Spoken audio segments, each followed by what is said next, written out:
I told you at the beginning what my background was. So I didn't come via a property investment course.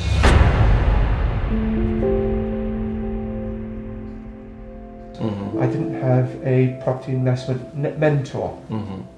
I've not had the privilege of having that process, that route.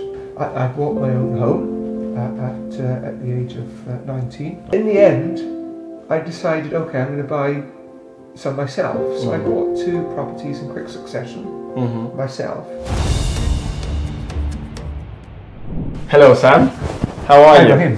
Thank you so much for inviting us in your office, and welcome to Property Investment Blueprint Podcast.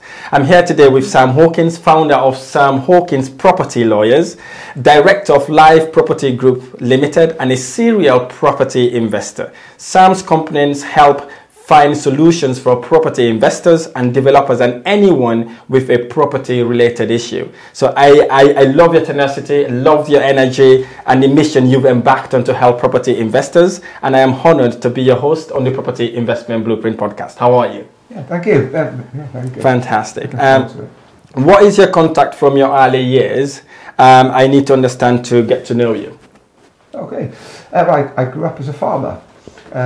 I grew up on a farm, learned to work hard, and didn't pay too much attention to education. Just enjoyed school because we played a lot of rugby, and that was my upbringing. Really, I knew I wanted my own business, and my parents were from Devon, and farms were very expensive in the 60s and 70s, and my dad wanted his own farm, so he moved to rural West Wales. So that he could buy his own little small holding, and had to work very hard to persuade the bank to lend him the money even for that.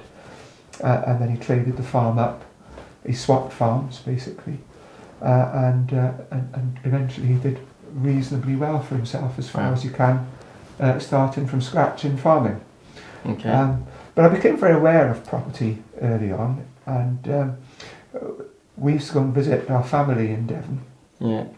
And they're all farmers, and they used to go to the hunt, and there was this guy called the Squire, and the Squire used to sponsor the hunt, and he owned the farms, and they all held him in very, very high esteem. And so when I was 16, I wrote down quite a detailed a series of goals, and more recently I've realised that a lot of those goals came from first of all the influence of my dad. And having seen him struggle and want to achieve and build something, and secondly, this guy called the Squire that I never met, but it was the fact that he was held in very high esteem, and he owned a lot of property, and obviously a lot of my goals were property and business related.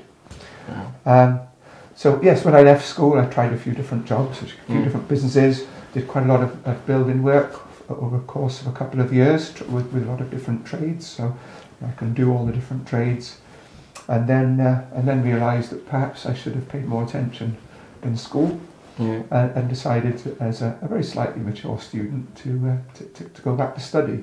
But in that time I'd got married, I had my own house. Wow. I'd tried to buy a few investment properties, and so I went to university to study financial economics, and did a master's as well. Wow. And then during that time I was married. I was to earn some money to pay for me and my wife. She was also studying. Wow. And so I started doing some work for a property lawyer, who then realised that I did want my own business, and trained then the view to taking on his practice. Wow. But in the meantime, that was my first joint venture partner, trying to buy some property together. It didn't work very well at all. Okay. We fell out, and I then didn't take on his legal practice. Okay. But at the same time, I did my thesis on the ripple effect for house pricing, which was quite interesting, and another insight into property. And then set up my own practice after working for a couple of years in London. Okay. With a view then to using the experience I gained in investment property, to add value yeah, that's how we started in sort of 2006. Wow, beautiful. I can see your journey where you talk about having to have your parent doing farming and then draws you to doing economics and then now legal. But what was that trigger point that allowed I need to do my own firm, I need to take responsibility, do my own thing? So what was that trigger point for you to be able to establish this firm today? The trigger, I guess, was the influence of my parents and their own business, and writing down my own personal goals to have my own business when I was 16, and from there I've always been trying different businesses when I left school, and it was always the plan to have my own practice. I was expecting, when I agreed to train as a property lawyer, I was expecting to take on that practice as my own practice. Right, okay. Wow, okay. So basically from there and then you decided to establish this company, and this company is doing really, really well as well. So thanks for sharing that with us. I know you've got vast experience in the property investment world as well as the legal side of purchasing properties. And would you be able to identify what the difference is between buying properties in auction and a normal sale, if someone looking at it in terms of speed, or what may be required in both sides of those purchases? Yes, certainly. So when you buy a property, normally, perhaps through an estate agent, would be what most people would consider to be normal. You'd find the property either in the estate agents or more likely online. Perhaps arrange a viewing, go and see it, put an offer in. If your offer is accepted, then the agents would contact the solicitors, and all the paperwork would be prepared, and would carry out the searches and do all the due diligence. In the meantime, the buyer would be getting their finance sorted out, and when everything is ready, then we'd be looking to exchange contracts, which commits the buyer to buy at that stage, and at that stage a completion date would be agreed. A completion date is the date that the balance of the money is paid, and the buyer then gets the keys to the property and it becomes theirs. Right, okay. But it's very different in an auction. Yeah. In an auction, the seller will normally carry out their own searches and put together their own information pack before they have a buyer. Yeah. They will instruct the auctioneers to market the property, and they'll make that information available with the auctioneers. So as a buyer, you might see the marketing material of an auctioneer and go and view the property. But there's only a tight window. Normally there's only 2 or 3 weeks in which you can actually see that property. Yeah. And so you need to make yourself available in that time if you're going to see it yourself. Some buyers will, because of the time frame and what have you, will trust other people to view it for them. Yeah.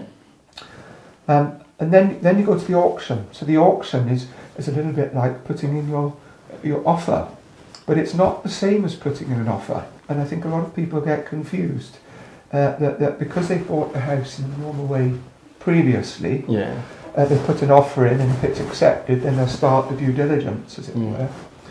It's totally different in an auction situation. Yeah. When you make your offer in an auction situation, if you are the winning bid, if you're the winning offer, then the contract is exchanged at that point. Correct. And so you're committed to buying the property. Yeah. And so all the due diligence that is carried out by us as legal practitioners, by the financiers, by the mortgage brokers, by surveyors, all of that due diligence that is carried out in the normal process after you've agreed the offer, that work needs to be done, that investment, that expense needs to be incurred before you go to the auction. Yeah. So that when you go to the auction, you know that the searches are fine, you know the title is fine, you know you can pay for the property, you know you're happy with the condition of the property, and you've worked out what you're happy to pay. Right, okay. When you put an offer in with an estate agent, you might put an offer in, and it's rejected. And you might then think, well, I'll just recalculate my figures, I'll do a little bit more due diligence to work out if I can pay a little bit more. Yeah. But you haven't got that luxury in an auction. No.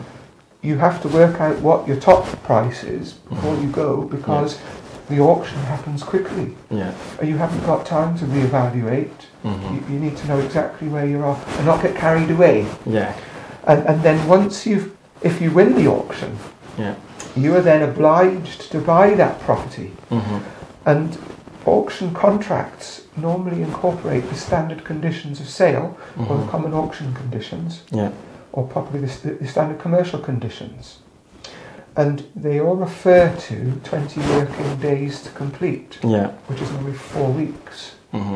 But sometimes in the special conditions, sometimes they will give the buyer a little bit longer.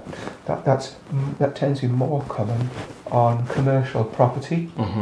On higher value commercial property, they might give them 6 weeks perhaps. Yeah.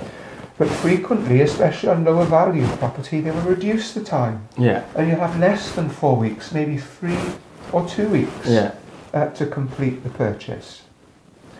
And so if a buyer goes to auction and hasn't got everything ready, they've only got that time frame, whether it's 4 weeks or possibly 2 weeks, to get everything ready to pay for the property. So if they've gone to the auction without getting the finance in place, and they haven't got the cash available in the bank, they've only got 2 weeks or 4 weeks, whatever that time frame is, they've only got that time to come up with the money. And normally that's too short to get a mortgage. And it's a tall order to get bridging in 2 weeks. And 4 weeks is a good length of time, but it's certainly not a generous length of time to get your average bridging transaction through. And so it's important that as much due diligence is carried out beforehand as possible. So in terms of bridging, has the buyer already spoken to a mortgage broker, a bridging broker, a bridging company? Have they already got an agreement in principle? Because if they have, then the time to get the bridging offer is much reduced. And that's a really good thing. Okay. So getting prepared before you go to auction is really important. Very important. Okay. Now, if you are late in an auction contract at completing, it doesn't mean that you lose the property immediately. So what happens if you are late and things haven't quite gone according to plan is that there's a notice period. It's called the notice to complete. Now the standard conditions say that there is a 10 working day notice to complete. But frequently in auction contracts, the notice period will be reduced. It'll be reduced perhaps to 5 working days, to 1 week. And so the time frame that you've got to sort things out after you've passed the deadline is reduced. There's normally clauses in the contract that say you have to pay for that extra time. You have to pay legal fees for serving the notice. You have to pay interest for taking longer than you should have. There are additional costs that you need to factor in and that you'll have to have available on top of the normal money, on top of what you're expecting to pay. You need the extra money available to complete. Okay. A couple of other things that I see people coming unstuck on. One is perhaps they haven't appreciated some of the complexities in the legal pack. So we come across people that say, oh yes, I've looked at the legal pack and I didn't see anything that jumped out at me. It takes us a long time to train as a lawyer. Of course. I expect someone perhaps to come to us to start working for us that wants to become a solicitor. Perhaps they've got a law degree. They would still take probably another 2 years of studying in order to get their full qualifications. And I don't mean a qualification as a solicitor. They've then got to do their training, which is 2 years. And even after they've done that, that doesn't make them a competent lawyer. That means they've got a badge of being a solicitor. They then need to be working in the role for long enough with their own files and coming across enough different circumstances to become competent at dealing with those. So it is a very long process. So for a layperson, for an investor to say, I've looked through it, nothing jumped out at me, is really not good enough. That you're exposing yourself to an awful lot of risk. Right. I'm not saying that you shouldn't look through the legal pack. Quite the reverse. If you've got a bit of confidence, a bit of experience, it's a good thing that you look through the legal pack. Yeah. Because if there is something horrendous in there, you don't want to pay us to tell you it's horrendous. Yeah. If you already knew the answer, you can save the costs. Yeah. If you're going to pay us a few £100 to check a legal pack, you don't want to waste that money. If you could have checked it yourself and seen for yourself that it's a problem. Yeah. So if you've checked it yourself, then pass it to us, then your money is better spent. You're being wise with your investment. Because it's easy to spend lots of money researching auction contracts when you could have whittled it down to much less of an investment, a more focused approach, because you've already discarded certain properties. Wow.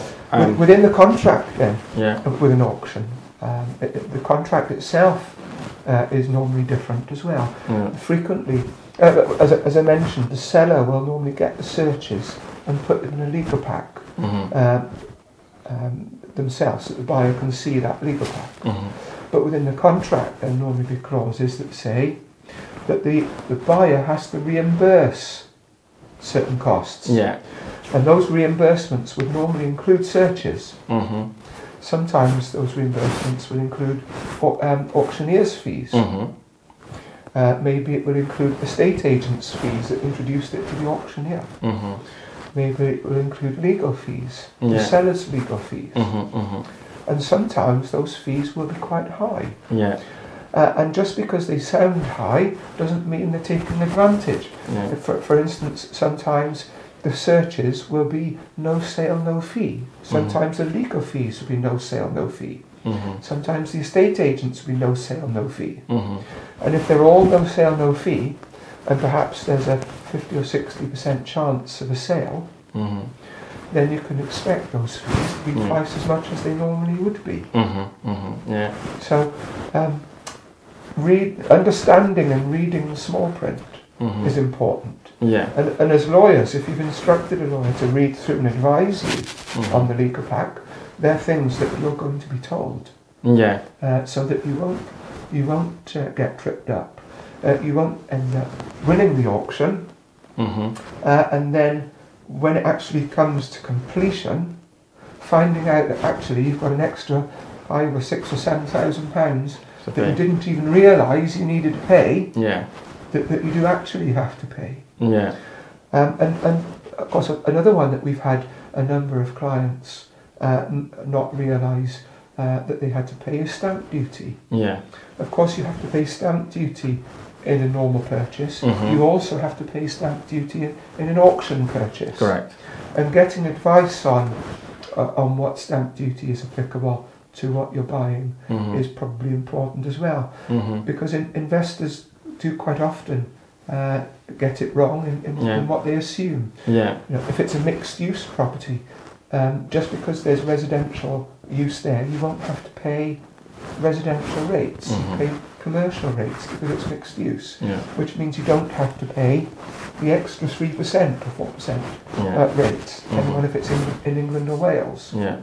And likewise, if the property's in really poor condition, we can discuss whether or not it would be classed as uninhabitable. And if it's uninhabitable, then there wouldn't be those extra charges, the extra 3 or 4% stamp duty. The standard scale rate of stamp duty still applies, but not the extra, the additional rate. Wow.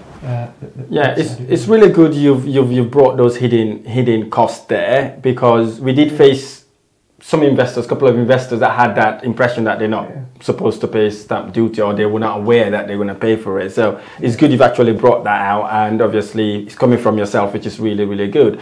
And with the extension as well that you talked about, the 10 or 7 days extension, I had an example where an investor bought a property where they've gone past the deadline, but for some reason, as I said, there's some clause in there that says if it's gone past that date, the seller is not obliged to sell. So, and then that investor end up losing that deal. Well, that's right. So, again, in the auction situation, you've got the completion date, and you're supposed to complete on the completion date. Yeah. And it's normally 4 weeks after the auction, but it might be more or it might be less. Yeah. If you miss that date and you do not complete on that date, you then have the extra time, and the extra time is indefinite until the notice to complete is served. Now, normally the seller will give that notice to complete on the same day of completion. If you were supposed to complete today, you didn't complete today, at the end of the day, their solicitor will serve that notice and say, now you've got 10 working days, 2 weeks, or possibly less if they've changed the terms. It could be 1 week in order to complete. Wow. And if you don't come up with the money on that time, the contract disappears. Okay. And so, whereas at auction, you stuck your hand up or you put your bid in and you won the deal, at auction you have to pay 10% deposit. Correct. And so if it's £100,000 property, you'll be paying £10,000. And quite often you're paying more than £10,000 because most auction houses will charge a buyer's premium. Yeah. And let's say that buyer's premium, for argument's sake, is £500. You'll have paid £10,500 at the auction. You will lose that £10,500 if you don't buy the property. Yeah. So if you lose the contract because you haven't completed in time, you have lost the ability to demand to buy the property. And if you're the seller and you still agree to sell the property to the buyer, he could say, well, you agreed to buy it for £100,000 because you thought it was a good deal. Now you don't have a contract. And so if you want to buy the property, you can buy it for £100,000. Okay. But you haven't paid me any money. Yeah, because you've already paid. Because you've lost the £10,000. Okay, you don't have a contract anymore. And the person that was the underbidder, the next person, they were happy to pay £99,000 or £99,500. So if you don't buy it, I'm still going to sell it to the next person. Yes. Wow. And so why would they sell it to you for the extra £90,000 that you haven't paid them yet? Because they're perfectly entitled to go and sell it for that £99,500 to that other buyer. Yeah, plus they've got the 10% as well, aren't they? They've got that 10%, got that 10%, it's their money. It's their money. So in a situation where then, in a situation where you have got to the 28 or 21 days, whatever they are, and at that point where the solicitor said they cannot extend that 10 days or 7 days period, is that legally binding, or it depends on what's written on the contract?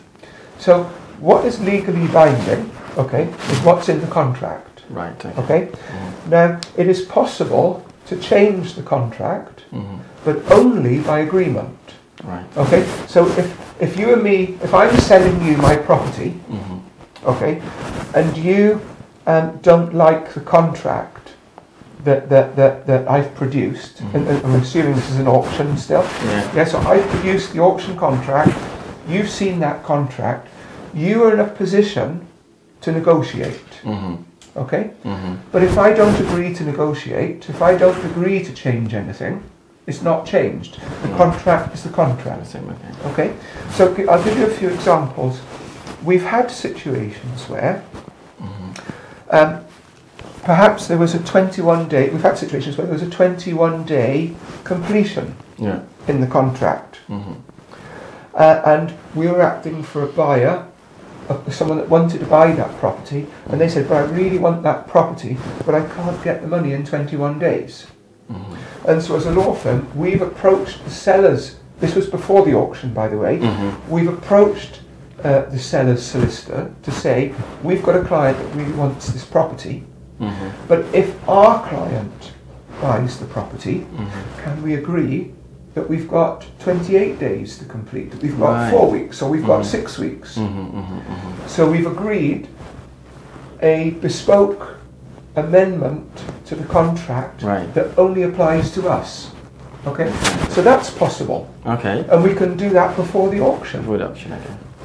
The seller can say no, Yeah. and then you've still got the choice to buy it with that clause that you didn't want in there. Does that make sense? A perfect sense. Okay. If you win the auction, okay, and you miss the deadline, but if you win the auction, but you haven't got to the completion date yet, it is still possible to change the contract. It is still possible to negotiate. Okay. But the seller does not have to agree. Yeah. And if the seller doesn't agree, you still have to keep to the contract. And if you don't, you can still lose your deposit, and you can still lose your buyer's premium. And actually, that's not the only loss, but I'll cover that in a moment. Potentially, there's another loss that you can suffer as well. Okay. But again, agreeing changes to the contract is I'll just finish that off first. Okay. If you miss the completion date, the seller doesn't have to give you that notice to complete straight away. Right. So quite often we've negotiated with the owner, where we've been acting for the buyer, we've negotiated with the owner and said, we've agreed to pay good money for this property, we really want it. And if you will give us a little bit longer, we can still buy it. Okay. And so instead of them immediately giving notice to complete, to give us that fixed period, otherwise we lose the deal, the sellers have agreed to give us a few extra days, or a week, or 2 weeks, before they will issue that notice. That notice will give us a fixed period.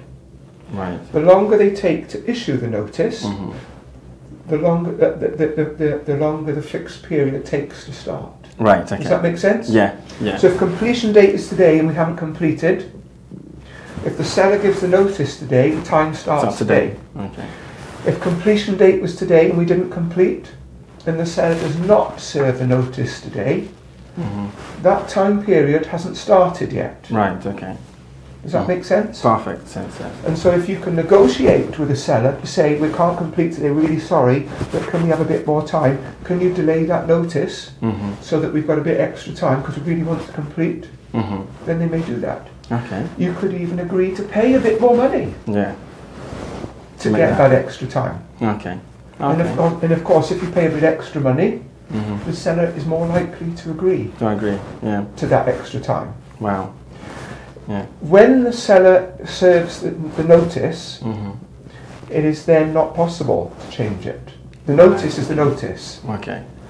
And so you could agree outside of the contract to have a new contract. So if we've agreed £100,000 and I've paid you 10,000 already in the auction, and now the contract has come to an end, as a seller you could choose to still accept the extra 90,000 and complete. Okay. Does that make sense? Yes.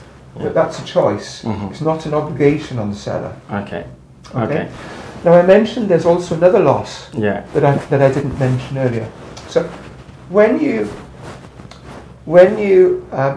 go to auction, in fact this applies not just to an auction property, but it also applies to a normal purchase. Okay. Okay. When you enter into a contract to buy a property, so that's exchanging contracts on a normal purchase, or it's winning the auction bid in the auction, you put down 10%, and if you haven't put down 10%, you're normally obliged, you're normally liable for that full 10%, even if you haven't put it down. In the auction, you might also have auction fees. That's separate. Yeah. Okay. So if you don't actually follow through and complete the deal, you can lose that money. Okay. Okay. Now let's take, for example, that fictional deal that I mentioned. £100,000 was the winning bid at auction. Yeah. You've paid the 10%, the 10,000, and you've paid £500 auctioneer's fees. So you've already spent £10,500. There's £90,000 left to pay. Yeah. Completion date has come and gone. You haven't got the money. notice to complete is served, and you haven't been able to pay for it within the time, and so the contract has come to an end. So you've just lost £10,500. Yeah. You've also lost any legal fees and any other expenses, any expenses that you've incurred trying to get the finance. All that money is lost. Yeah. Okay. Now, from the seller's perspective, they had a contract to sell for £100,000. It didn't sell. Yeah. They got a buyer. They got 10,000, but the buyer didn't follow through. Yeah. So they didn't sell. So they've still got their property, and they've got £10,000. Now they will have to use that £10,000 to pay for their legal costs, to pay any auctioneer's fees that are due. Yeah. So they may be left with, let's say, £5,000. Yeah. They will then go and try and sell that property again. Yeah. Now, if the next time they try and sell that property, it sells for, let's say, £80,000, that seller has not got £100,000 for the property. They've only got 80. Yeah. Now, they've still got £5,000 left over from the costs and expenses, from the deposit from the previous time. So you've actually got £85,000.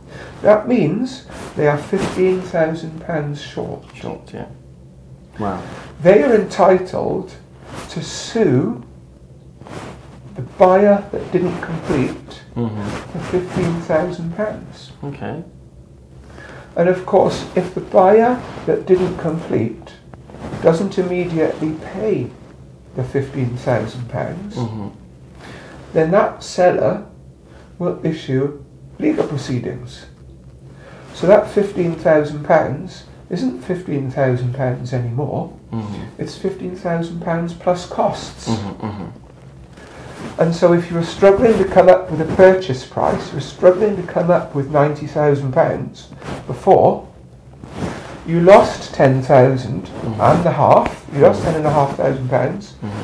Now you're being sued for 15,000 plus costs. All of a sudden, things can escalate. Now, the chances are that if you were buying it for 100,000 at that point, there was another person that was prepared to pay 99,000 for it. Chances are it's going to sell again for around about the 100,000 mark, possibly a little bit less, but it shouldn't be too much less. Right. Okay. But you never can tell. Yeah. Yeah, and also you've got you have the opportunity cost there as well, because you're about to buy £100,000 property, maybe worth about 120.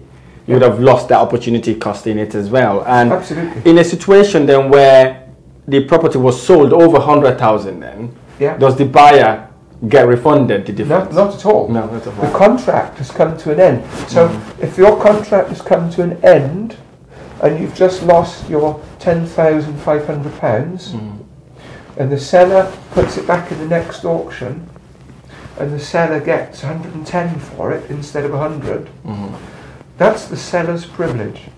Wow. That's the seller's profit. So even though the contract has ended between you two, you've lost your £10,000. The seller can still come back and sue you for the difference if you sold it less than that. That's right. Makes sense. So in an estate agency then kind of situation, because this then begs me to kind of ask this question. Where you've sold a property with an estate agency, you've agreed on a price, right, with the estate agency, you've instructed solicitors, and then estate agencies pulled out of that deal. What kind of recourse do you have to deal with that? None. Really? Okay. None. So, in England and Wales, you can put an offer in on a property, and that offer is not binding. It's not legally binding. And so you can renegotiate, you can change the terms, you can pull out at any point, up until contracts are exchanged. It's only when contracts are exchanged that everyone is committed to the deal. Right. Okay. And in other countries, even in Scotland, if you put an offer in, it's binding. So I'm not an expert in Scottish law, I don't pretend to be. And if you've got any questions about Scottish law, please ask the Scottish solicitor. Okay. Not a problem, thanks. But the principle is you can renegotiate at any point. Now there are some slight caveats to that. Things like disclosure of material facts. So estate agents and sellers are supposed to disclose in their marketing material anything that a buyer would really consider, a normal buyer would consider really important to their buying decision. Okay. And so something like if it's a leasehold, how long is left on the lease, and if it's a short lease, that would need to be clear. Wow. And if it's not clear, and then it becomes clear, the information comes to you perhaps halfway through the transaction before exchanging contracts. You might have spent quite a lot of money on legal fees and on surveys and finance costs, mortgage broken fees and that sort of thing, and then realise actually I can't buy this, I don't want to buy it. Had I known that, I wouldn't have gone that far. There may be some recourse against the agent if they haven't disclosed that information that they should have. Right. Okay. And non-disclosure of material facts has become a bigger. Okay. So regardless whether, even if they've accepted your offer, you've started your legal proceeding, if they change your mind, they've changed your mind, you don't have any recourse on that. That's right. Wow, okay. That's Good to know that.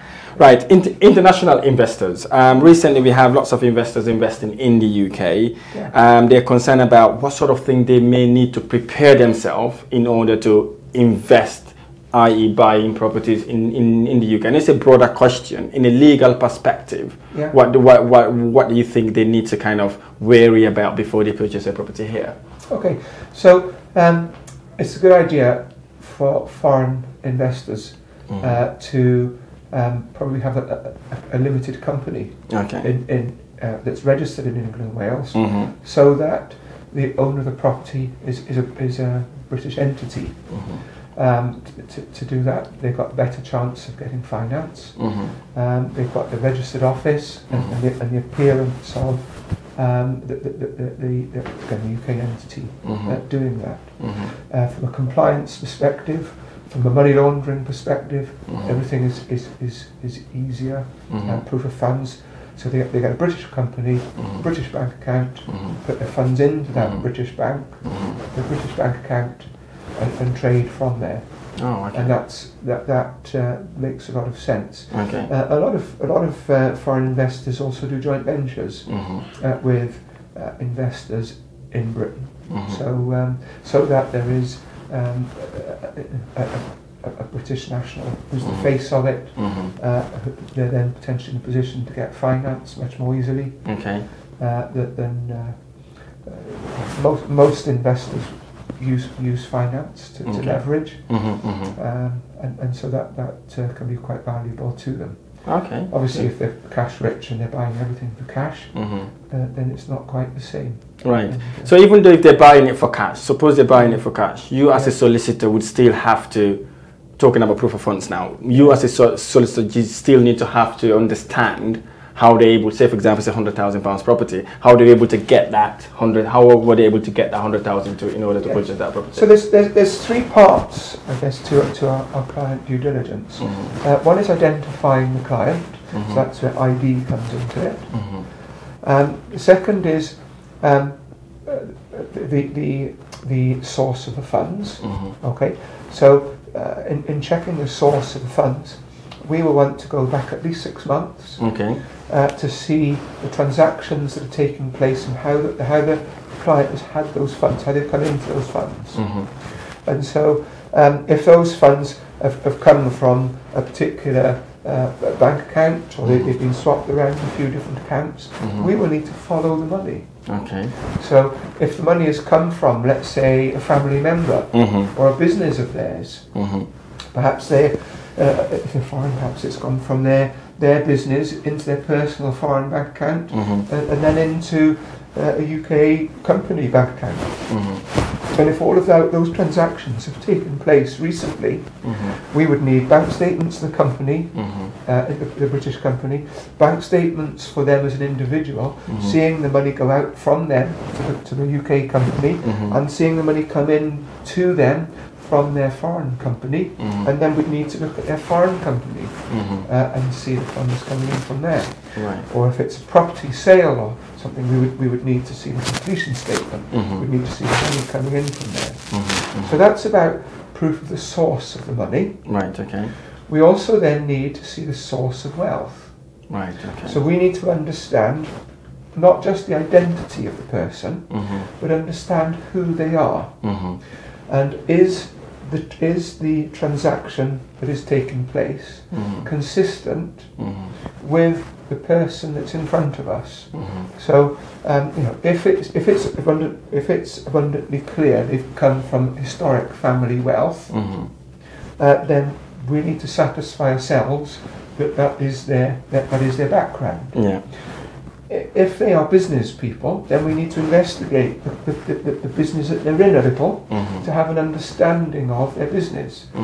We have a duty to ensure that the wealth hasn't come from ill-gotten gains. Okay.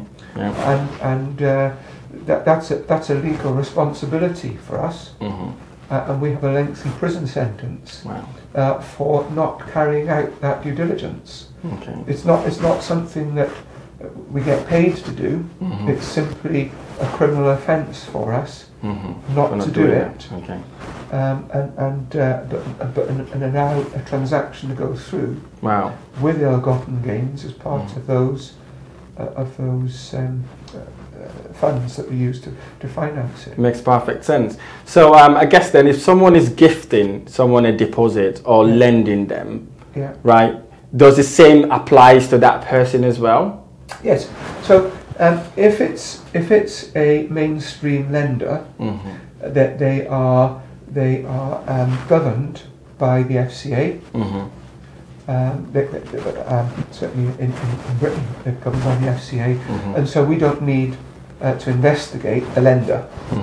But if the lender is a private individual, then the same rules apply. We need to see where that lender has got their funds from.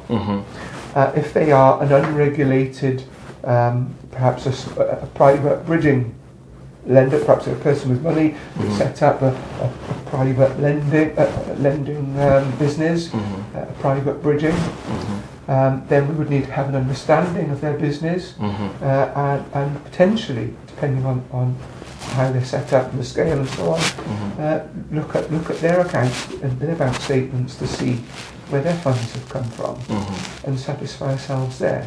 Whereas if they're a mainstream bridging company, then we wouldn't need that. They would have their own solicitors that would satisfy themselves that is the case. We wouldn't need to investigate. Wow.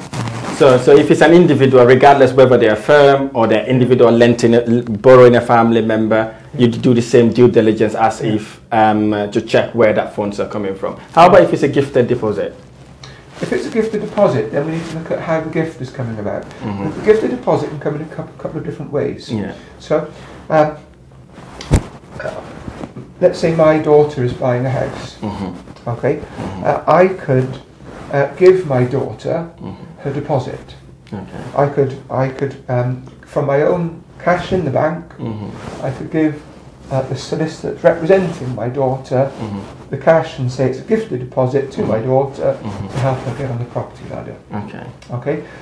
So that being the case, my daughter would be checked out in terms of ID, proof of wealth, proof of funds, source of wealth, and likewise I would be as well because I've gifted her that money. Okay.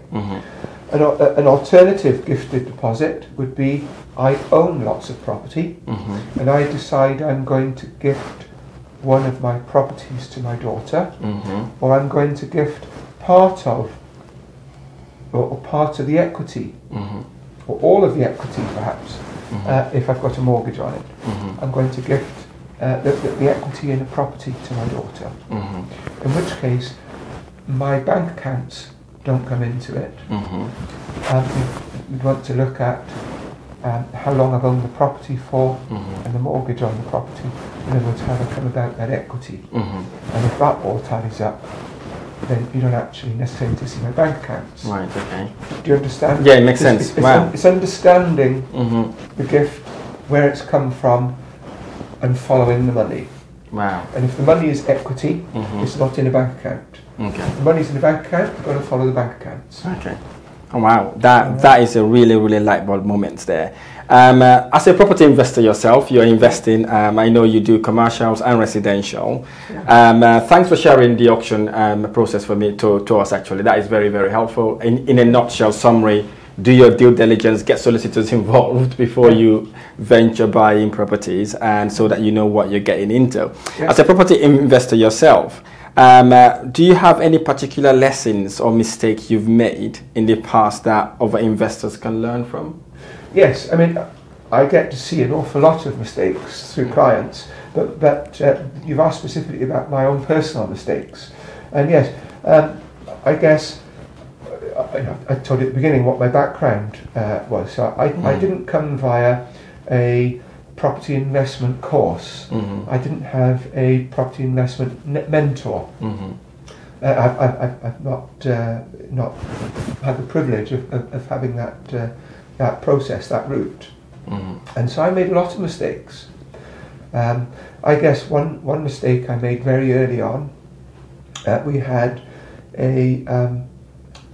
probably my first mistake, to be honest, was we had a financial advisor that I played rugby with.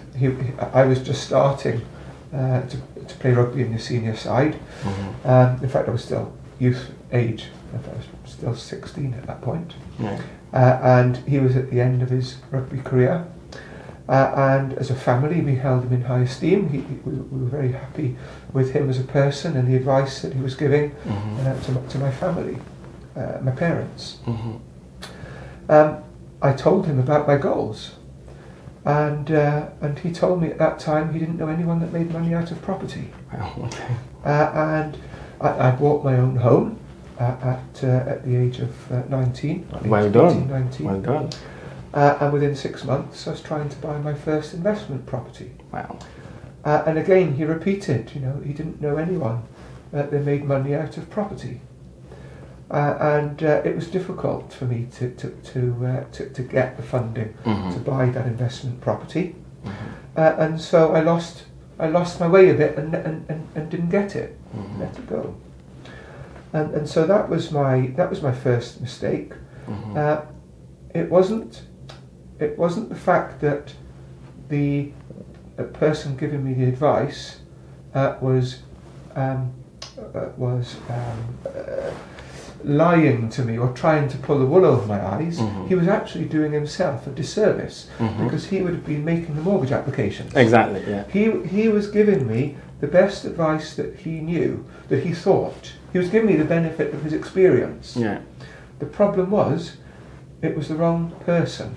Yeah. He obviously didn't have any really successful property investors as clients. Yeah. His experience told him that I shouldn't bother. Yeah. And so I value his advice at the time, and I value him as a person. Yeah. But the lesson is, who you're getting your advice from, what's their background, where they're coming from. There's lots of I can give you lots of examples of people who have taken advice from someone. They've had a personal interest in the advice they've given, and they've given the wrong advice because they stand to gain from the advice they were giving. Yeah. And the example I've just given is the opposite of that. But really understand who you're getting advice from, what's in it for them, is their advice genuine, and where they're coming from. The advice I received at that time was genuine advice, and seek advice from more people than just one. Yeah. And then ultimately do your numbers and satisfy yourself on that advice. Yeah. Other mistakes that I made, when I went to university, at that stage, I'd made a business plan that I was going to buy a very large property near the university that had a very small flat on the ground floor and a large HMO above. And so my plan was to buy the building, live in a little flat with my wife and manage the HMO, and the HMO would have paid the mortgage, it would have paid all the expenses of the building, and it would have left us with a profit, and so it would have funded my time in university. The trouble was, I didn't get funding, and I tried 3 different properties in the build-up to starting university, and left it to the very last moment, and ended up staying in the worst accommodation possible. No way. I was working up until last Friday to start at the university on the Monday, and in fact I finished on Friday morning. We went on a Friday afternoon to find our accommodation and moved in on the Saturday. Wow. And of course we had the dregs. We had the very worst accommodation that was left. But the lesson there was I put all my eggs in one basket. Each time I tried to buy one property, I tried one source of funding, and in hindsight, I should have stopped. I should have taken more time out of work, and focused on how I was going to fund it. Yeah. Because then I spent the next 3 years working. Working in different jobs, to start off in a few bars, and then doing up property to fund our time in university. Wow. Whereas it would have been much more beneficial. Wow. So I really relate to that, and especially with the advice part of it. Before I start my property investment journey, and I had people telling me you need lots of money to start. Some people are saying you need 100,000. So people are even saying 200,000. Looking at it back, I realized I was getting advice to people that have never even bought a property in their entire life. But I was kind of held back because of that, because I see them as a role model. I see them very close to my parents. I think they can only tell me what is real. But looking back now, they haven't even bought a single property. So I can relate to that. My next real mistake, I guess, was joint venturing. Good. And I've got 2 sides of the coin to share, I guess, on this one. So yes, the next mistake was I agreed to be a joint venture with someone that I respected very, very, very much, and they were very much like a father figure to me. I'd done up a lot of property for them during my time in university. And I saw that I had a lot of experience with their own property portfolio, and so I knew what they were about. I shared my goal with them at that time, and they said, yes, let's do it together. I was extremely enthusiastic, and I put an awful lot of effort in finding an awful lot of properties that were very, very good investments. They were fabulous deals. They were deals that at that time. This was back in 2002, 2003, 2002 to 2004. I guess that would have been the window. And I came up with hundreds of deals that were really good deals.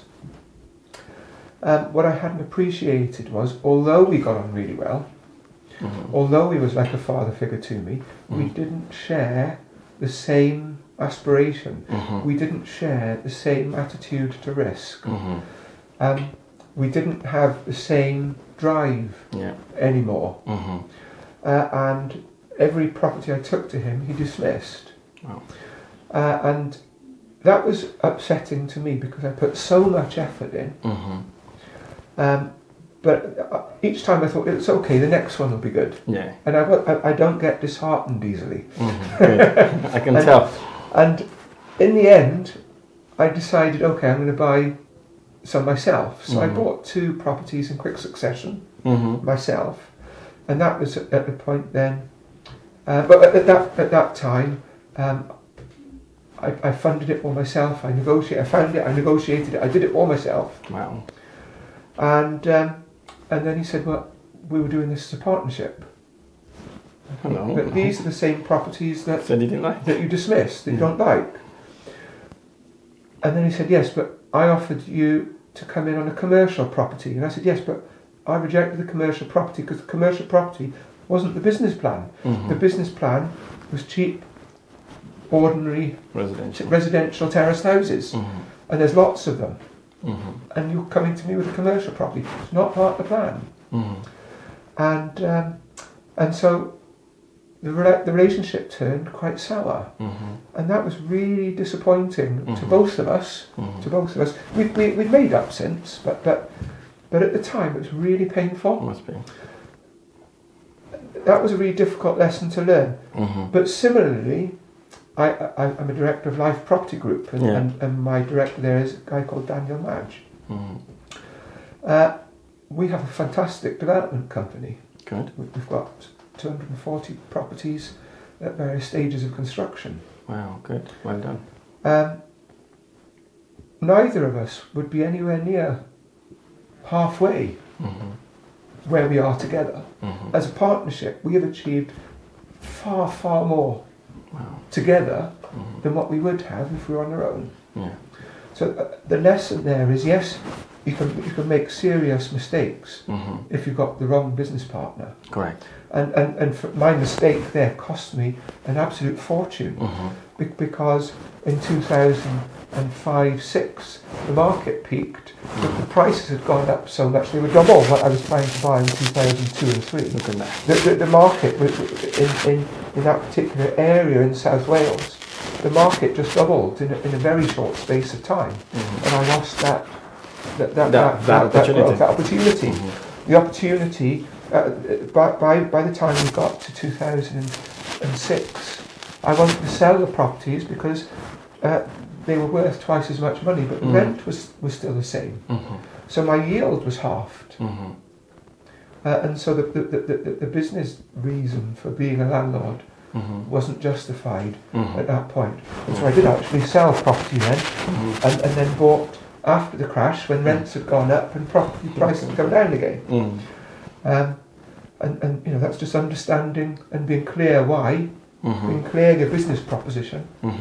But that, again, I'm going off topic now. No, it's good. It's good you're saying that. So I really understand. It's a massive learning there because joint venture partnership is about having someone sharing a bed with someone, basically. Yes. If you haven't got a common goal with them or common objectives, it can end up to tatters. I had that problem as well with one of my first joint venture partners. Doesn't matter how much you like them. No. It doesn't matter how much you respect them.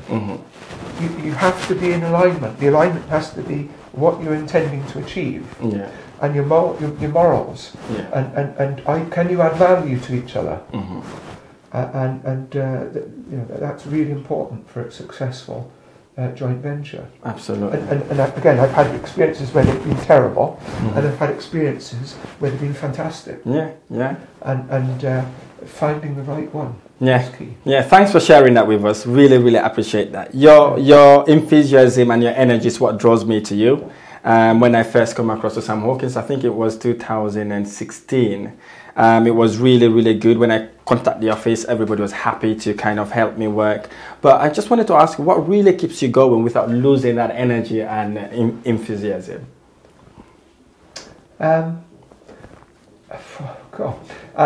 That's not a quick answer.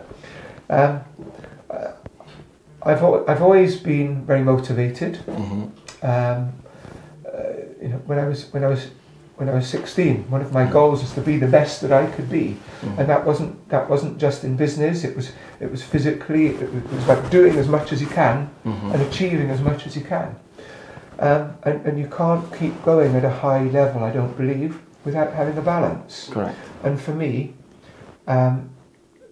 maintaining my physical condition is really important, and the time that I take to maintain my physical condition maintains my mental condition.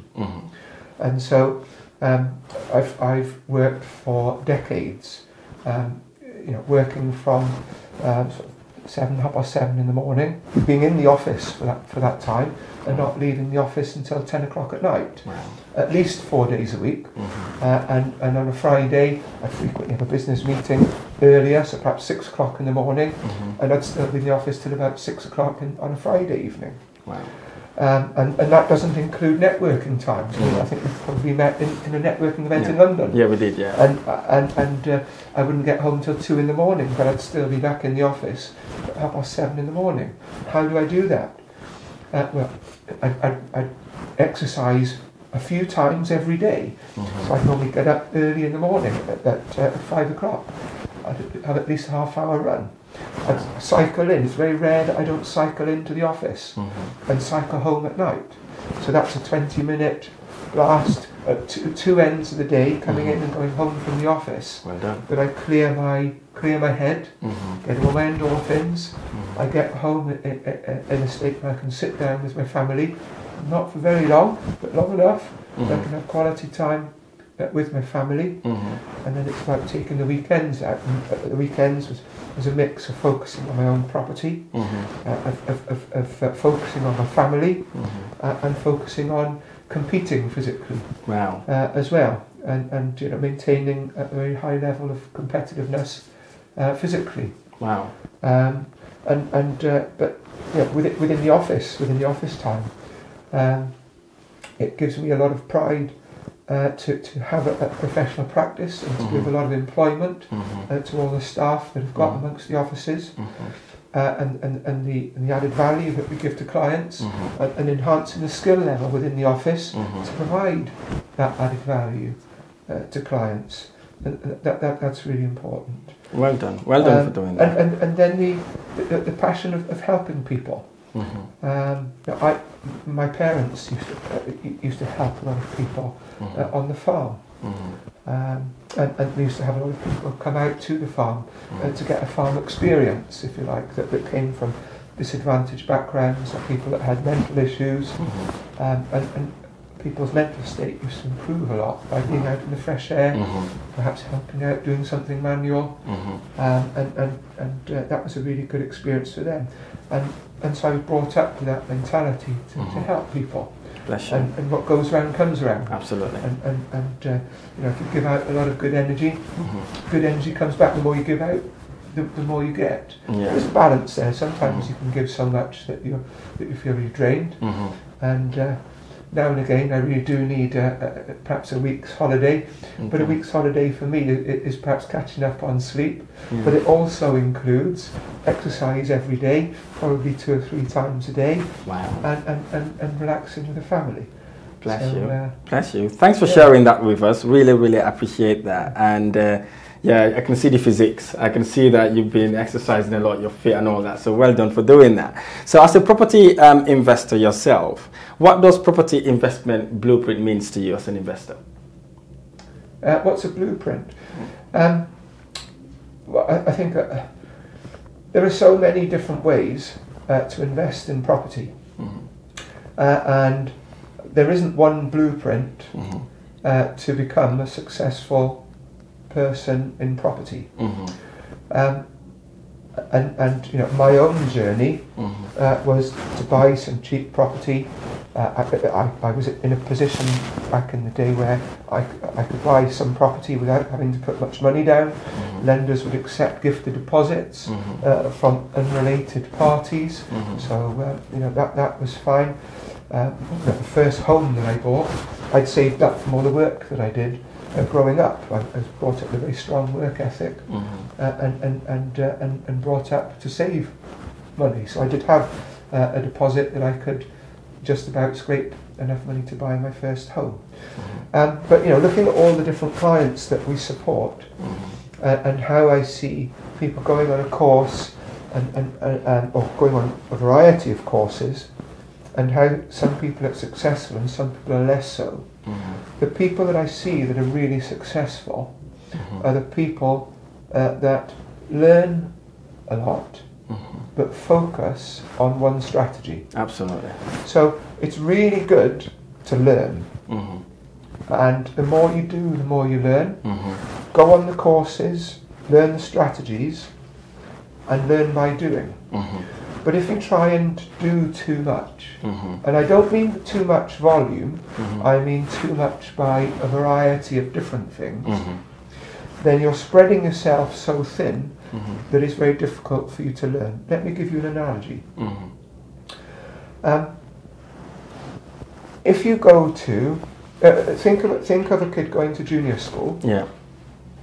They go to junior school, they learn to read, they learn their ABCs, and they learn to count. Mm-hmm. The other end of the scale is you go to university, and you learn a lot of detail that is highly technical. The people that are really successful are the people that focus in on trying to learn that as much technical knowledge as quickly as possible in a narrow field. Yeah. If you try and do every degree going all at once, you simply haven't got time to learn it all. You haven't got time to take it all in, and you will fail. Yeah. But if you focus in on one particular strategy and become competent at dealing with that, it's not difficult to learn new degree. When you've done a degree, you can do similar degrees quite quickly and quite easily, and you'll find that you have lots of credits towards getting a degree. Yeah. You may only have to do 1 year, you may only have to do a couple of modules to get a whole new degree in a slightly different subject. And it's a bit like property investing. Yeah.